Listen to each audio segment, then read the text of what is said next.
You've decided it's time to take a trip to Walt Disney World, but where in the world do you begin? In this video, I'm going to give you the exact blueprint of the steps that you need to take in planning your upcoming trip. Consider subscribing because everything with Disney planning has layers. I'm going to break down everything that you need to know into different videos. You can check all of that out in my Walt Disney World Planning Blueprint playlist. Are you ready? Let's go. There are ultimately 10 different areas that you need to be looking at for planning and budgeting. And they are: number 1, travel. Number 2, the resort. Number 3, tickets. Number 4, dining.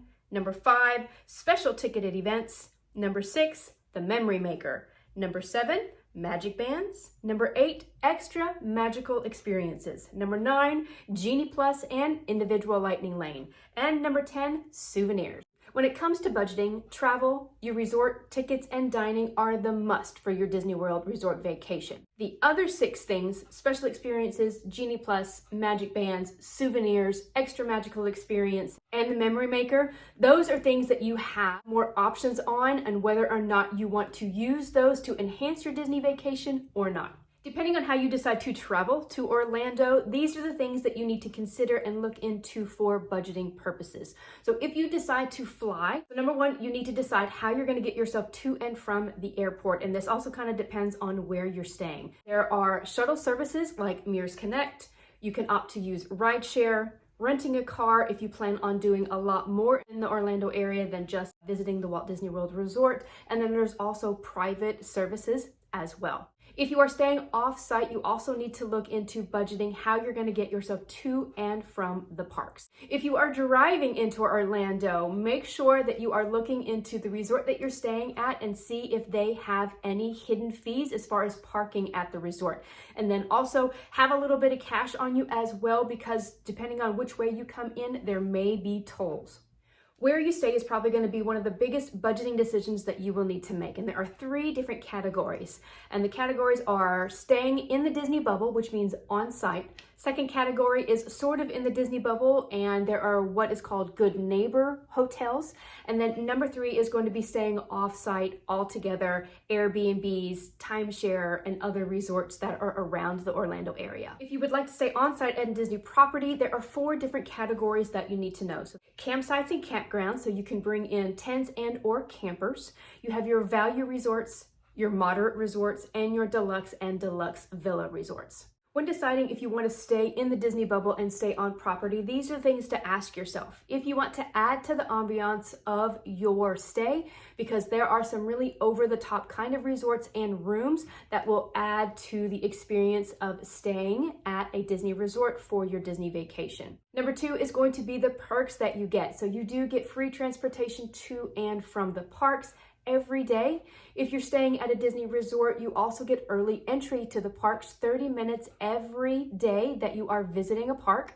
If you decide to stay at a deluxe or a deluxe villa resort, you also get what is called extended evening hours, and you get more time in the parks after the parks close. On-site guests are able to choose their dining reservations when the 60-day window opens up and 10 days out. So when your 60-day window opens up, you're able to make your reservations for your entire stay. And lastly, if there's a really, really big e-ticket ride that is an individual lightning lane, on-site guests get the first opportunity to be able to purchase that individual lightning lane before all the other guests. Second option you have is looking into good neighbor hotels. Disney will go in and look at the resorts that are surrounding the Walt Disney World Resort property and go in and hold these resorts to a very high standard in customer service and the amenities that they offer you as far as getting you to and from the parks. So whenever you're looking at these resorts, some good neighbor resorts have the same perks as if you were staying on site, early entry, things like that. If you are looking at a good neighbor resort, make sure that you are looking into the hidden fees as far as parking fees. Also look into the kind of transportation that they have to get you to and from the parks. Sometimes you do have to jump through a little hoops with these, and they're not going to coincide with strategies of trying to get there early, and there also might be a few hidden fees in there as well. Third option to where to stay is going to be staying off-site completely, whether you have vacation home rentals, Airbnb, and timeshare resorts, or just other resorts in the Disney area. That is also another option.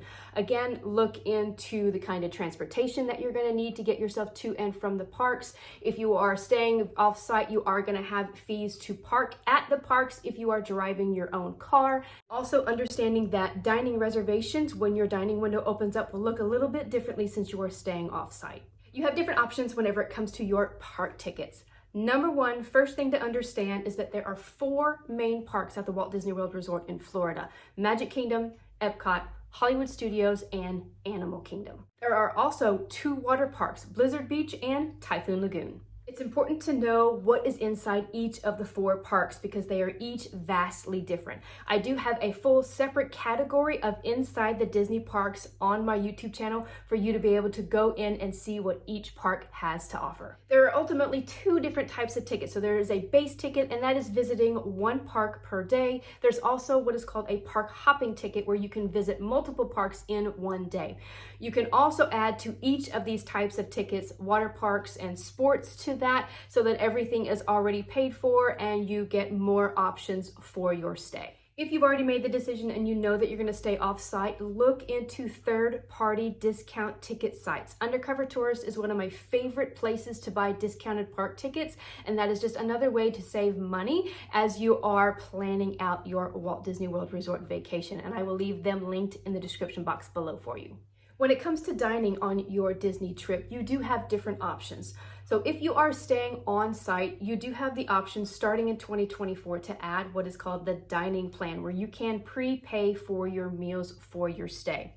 You also can decide if you want to pay out of pocket as well, because with the dining plan comes extra planning to make sure that you get the most out of what you are spending for the dining plan. When trying to figure out what you're going to budget for your dining, know that there are different categories whenever you are visiting the Walt Disney World Resort. So number one, there are snacks where you can walk up to a kiosk or a cart and get something there, and those are going to range between about $5 to $8 per item. The next level is going to be your quick service level, and that is where you go up to a window and you can order your food there. When you're looking at budgeting for an adult, I would budget for everything like meal, a drink, and all of that about $20 to $25 per adult. And then you have also what's called table service dining, and this is where it can get a little bit more expensive, where you're looking at between $35 and $60 per person. And these are things like very immersive places to eat, character dining, buffets, and things like that. If you decide that you would like to stay on Disney property, there are different kind of payment plans for you that you're able to book ahead of time and pay on over time. But there are a few different levels to that, so let's go over those real quick. So the number one and most popular way is actually booking a vacation package. A vacation package is paying for tickets and your resort together, and then starting in 2024 on, you're going to be able to add the dining plan to that as well. If you are deciding that you want to go with a package, all that you need to do is put down a $200 deposit whenever you decide to book, and you're able to pay on it over time. You can pay as much as you want and as many times as you want up until that 30-day mark. Your full balance will be due 30 days prior to your arrival. If you are looking at booking very far in advance, know that Disney packages and pricing is not released for the next calendar year until the current summer of what you're in. So for example, if you are looking at going in 2025, those packages will not be released until June-ish of 2024. The second option that you have is booking a room-only reservation. If you decide to go this route, in order to hold your room reservation, a full night stay is required for the deposit. You are able to pay on your reservation over time as much as you want and as many times as you want, and the full balance for a room reservation isn't due until you actually check in. This also gives you the option of getting room-only discounts if they're released and buying your tickets from a third party and saving just a little bit more money.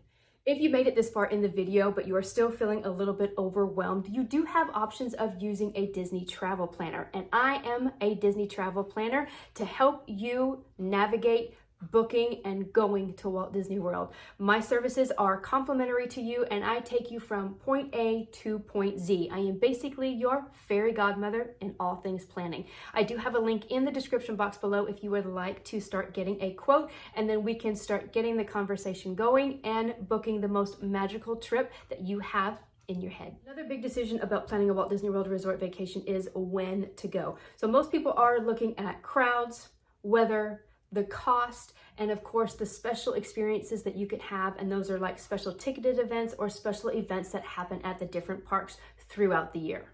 When it comes to crowd, the basic answer is if it's a holiday season, that is when crowds are going to be at their highest, and that is also whenever prices is going to be at their highest as well. Whenever it comes to weather, of course we know that Florida is always hot, but late winter, like end of November, December, and then into early spring does have some really nice weather. Of course, whenever you start getting into May, June, July, August, and September, and a little bit into October, it does still have pretty warm weather. As you're looking at planning and you have special interest, also take a look into Epcot because they have different festivals that happen throughout the year. So for January and February, you have what is called Festival of the Arts. So if you are a painter or love to collect paint or anything like that, that is the festival for you. Whenever it comes to March through July, Flower and Garden Festival. So if you love to be outside, if you love everything springtime, if you love everything fresh and all of that, that is the festival that you are going to want to visit in Epcot. In July, all the way through November, is going to be Epcot's International Food and Wine Festival. And this is going to take you around so many different booths with all different foods and different kind of style drinks that you can try from all around the world. And then lastly, they do have what is called Festival of the Holidays, and this will happen from November until the end of December. Think just like Christmas all around you. You get to travel World Showcase, you get to visit all of the different countries and find out different traditions that they have by storytellers, get to go on a cookie stroll, just so many special, magical, merry magical things that you can experience for that. Disney also has special ticketed events that run throughout the year. After hours events that will happen at different Disney parks, and what that does is it gives you an extra 3 or 4 hours in the parks after it closes to be able to ride all the rides and have like free popcorn, free drinks throughout the night.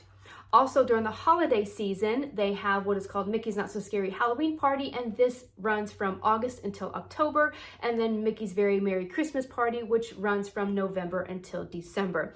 In these two different parties, you're going to have different parades, different fireworks shows, rare characters that come out, really special eats, things like that for those specific parties. To make sure that you remember all of those magical moments you had on your Walt Disney World Resort trip, there is something called a memory maker that you can add to a package if you would like and pay on it over time. And what this is it gives you access to all the photos that are taken throughout the entire trip, whether you're at a special ticketed event, on rides with characters, or in front of the icons and just all over the parks with the PhotoPass photographers.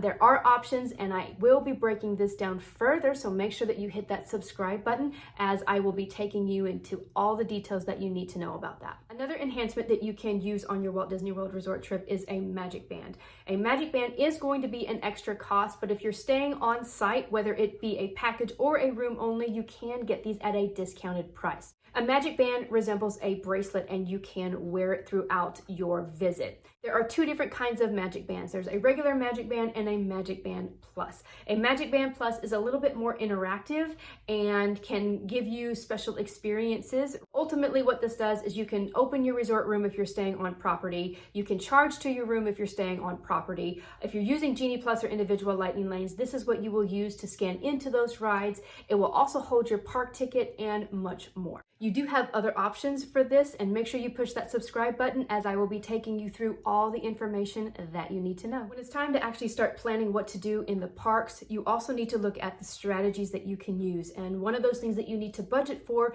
is if you are deciding to use Genie Plus and the individual lightning lane service. What this does is it gives you the opportunity to skip the lines for a price.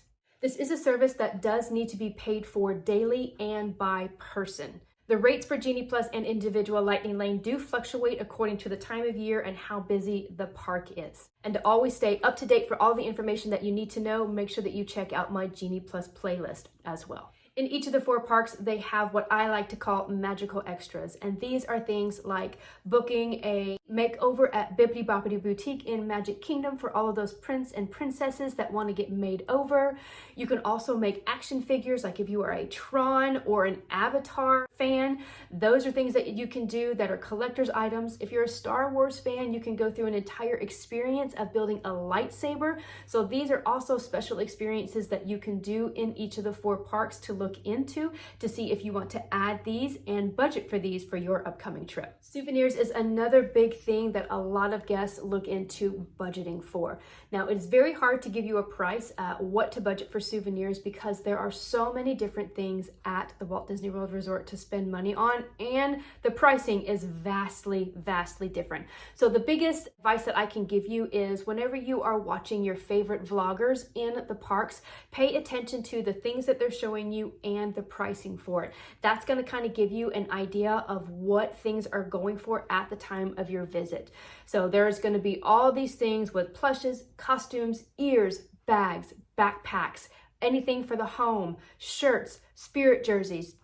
It's endless. It's absolutely endless. So that is the biggest advice that I can give you, is paying attention to the people that you are watching on TikTok, on Instagram, and on YouTube, and paying attention to the pricing that they're telling you. To take it a step further for budgeting for your souvenirs, maybe have a budget for each person each day with discounted Disney gift cards. I have a full video on everything that you need to know and where to get Disney discounted gift cards, and I'll leave that linked in the description box below. As you are planning for your Walt Disney World Resort trip, make sure that you check out everything on my YouTube channel because I have it all laid out for you. I have the blueprint for you. I have everything that you need to know about working the My Disney Experience app. I have everything that you need to know about the preparation and everything that you need to pack, how you need to pack, what to expect with strollers, all of that. Also, I take you inside all of the resorts and I take you inside the parks at the Walt Disney World Resort, giving you all the little itty bitty information that you need for planning your most magical trip. If you would like help and you would like for me to become your fairy godmother in all things planning, then make sure that you check out my link below to get your free quote started today. I'm Terry with Creating the Magic. Have a magical day.